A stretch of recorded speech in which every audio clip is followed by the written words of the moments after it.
এটি হচ্ছে একটি রাউন্ড সিঁড়ির লেভেল আপ ডাউন বোঝার খুব সহজ উপায়।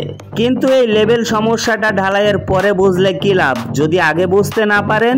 আজকে দেখাবো ঢালাইয়ের আগে কিভাবে বুঝবেন যে আপনার সিঁড়িটির লেভেল সমস্যা হচ্ছে কিনা। তো প্রথমে দেখাবো আপনার সিঁড়ির ধাপের হাইট গুলো কি কারণে একটা 5 ইঞ্চি, একটা 7 ইঞ্চি অথবা 6 ইঞ্চি হয়। এটা বোঝার অনেক পদ্ধতি আছে, কিন্তু সবাই সব পদ্ধতি বুঝতে পারেন না, তাই খুব সহজ পদ্ধতিটা আমি আপনাদেরকে দেখিয়ে দিচ্ছি। আপনারা দেখছেন এই সিঁড়িটি বাইরের দিকে পাক্কা 3 ইঞ্চি ডাউন আছে, কিন্তু ঢালাইয়ের আগে এই সমস্যাটা কিভাবে বুঝবেন? এটা বুঝতে গেলে প্রথমে আপনাকে ধাপের উপরে একটি স্পিড লেভেল এভাবে বসিয়ে এদিকে অথবা ওদিকে লেভেল এরকম আপ ডাউন আছে কিনা এটা বুঝতে পারবেন। এই স্পিড লেভেল বসানোর পরে আপনি দেখবেন যে লেভেলের পানিটা ঠিক মাঝ বরাবর আছে কিনা। আপনারা দেখছেন স্পিড লেভেলের পানিটার ঠিক দুই দিকে দুইটা কালো দাগ আছে, এই দাগের মাঝখানে পানিটা থাকবে।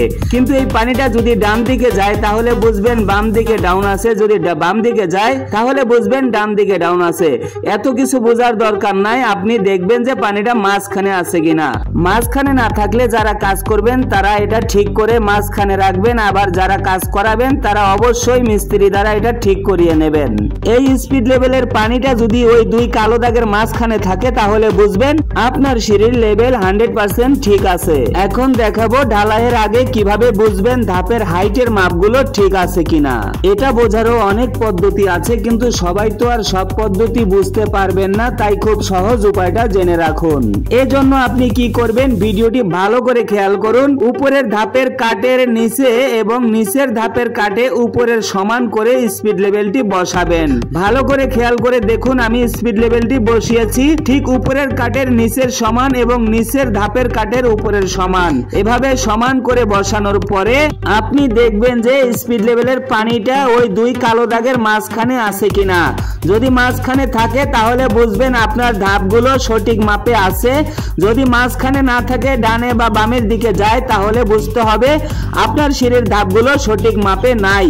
তখন যদি কোনো মিস্ত্রি ভাই কাজ করে থাকেন তাহলে আপনি সেটা ঠিক করে নেবেন, অথবা কেউ যদি কাউকে দিয়ে কাজ করিয়ে নেন তাহলে ওই মিস্ত্রিকে দিয়ে এটি ঠিক করিয়ে নেবেন।